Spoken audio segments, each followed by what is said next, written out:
Chapter 6, Customs in the Home. The Jewish home is permeated by a marked religious atmosphere. In theory,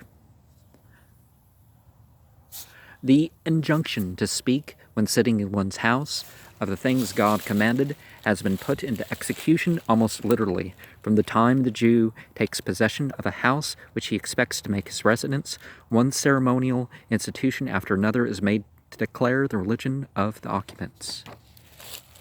Well, for every spiritual group, that would be a good idea, right? In compliance with the biblical passage, Deuteronomy 6:9, "Thou shalt write them upon the doorpost of thy house and upon thy gates." You know, the words of the law. We see that, as a rule, find upon the upper part of the right post of the doors leading into the residence of a Jew and the doors leading into every room of such residence a small wooden, glass, or metal tube varying from 2 to 6 inches in length. This tube or case is known by the name mezuzah, literally meaning doorpost, and secondarily signifying object fixed to a doorpost. It is always attached in a slanting position. The tube or case contains a small parchment scroll made of the skin of a clean animal. You know, an animal you can eat lawfully. The rules governing the writing of the paragraphs in the mezuzah are the same as those to be observed in the writing of the scrolls and phylacteries. The passages contained in the mezuzah are from Deuteronomy 6:4-9. "Hear, O Israel, God is a noun and verb, our God." God is a noun and verb is one. So, Shema, Yisrael, Yahweh, Eloheinu, Yahweh Achad. I think that's right. Or is it Al-He? In place of order. "And thou shalt love," God is noun and verb, "thy God with all thy heart, with all thy soul, and with all thy might. And these words which I command thee this day shall be in thy heart, and thou shalt teach them diligently unto thy children, speaking of them when thou sittest in thy house, when thou walkest by the way, when thou liest down, and when thou risest up. And thou shalt bind them for a sign upon thy hand, and they shall be as frontlets between thine eyes, and thou shalt write them upon the post of thy house and upon thy gates."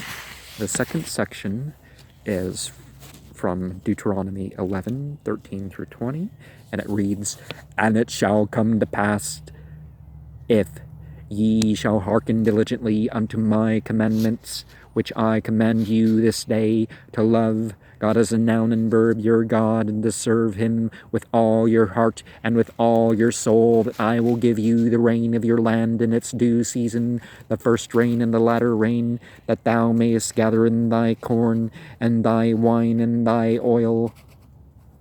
And I will send grass in thy field for thy cattle, that thou mayest eat and be satisfied." Well, over yonder used to be a field for cattle, overgrown by trees now. But "Take heed that your heart be not deceived, and ye turn aside and serve other entities and worship them, and then God is a noun and verbs, wrath be kindled against you, and he shut up the heaven, that there be no rain, and that the land yield not her fruit, and lest ye perish quickly from off the good land, which God is a noun and verb giveth you. Therefore shall ye lay up these my words in your heart, in your soul, and bind them for a sign upon your hand, that they may be as frontlets between your eyes. And ye shall teach them to your children, speaking of them when thou sittest in thy house, when thou walkest by the way, when thou liest down, and when thou risest up. And thou shalt write them upon the doorpost of thine house and upon thy gates." After the parchment has been finished, it is rolled up and put into the tube or case, which has a small opening, thus revealing the word Shadi, Almighty, written on the back of the parchment. And we see a mezuzah and a mezuzah scroll in here.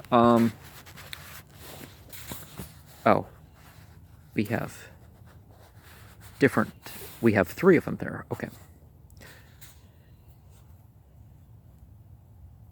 And Shadim is goat demons, to say simply. So the casting out of the goat demon is what Shadi means. Well, there's other meanings you can attach to that too, but thought I'd throw that one in because it's a pretty cool sound. Exorcist of the goat demon. Pretty cool sounding name, I think. The mezuzah must be examined periodically in order to ascertain whether it is in good condition. If the ink has faded, the mezuzah should be replaced by another. When the mezuzah is attached to the doorpost, a benediction is recited praising God for having enjoined the law with reference to this institution. A number of Jews, upon passing through a gateway adorned with a mezuzah, are in the habit of touching the mezuzah with the hand and then kissing the hand as a mark of respect. In the East, there are Jewish homes which have mezuzah containing the whole Decalogue. A similar custom obtains among Muslimin, who inscribe their doors and windows with passages from the Quran. The object of the mezuzah, of course, one's supposed to have ritual ablutions when touching that, and the Muslims that do that, but the object of the mezuzah is to remind Jews of the need of sanctifying the home by means of religious teachings and of keeping the home unpolluted from all evil. The mezuzah is undoubtedly an amulet and forcibly recalls the protecting charm possessed by the doorposts of the ancient Israelites in Egypt. And reading from Exodus 12:22 to 23. In Islam, you're not supposed to believe that the things protect you, even if you have a Quran on the shelf. It's just like you read it and believe it and manifest it in your life. But there's a difference of opinion in these sorts of things among the Jewish community.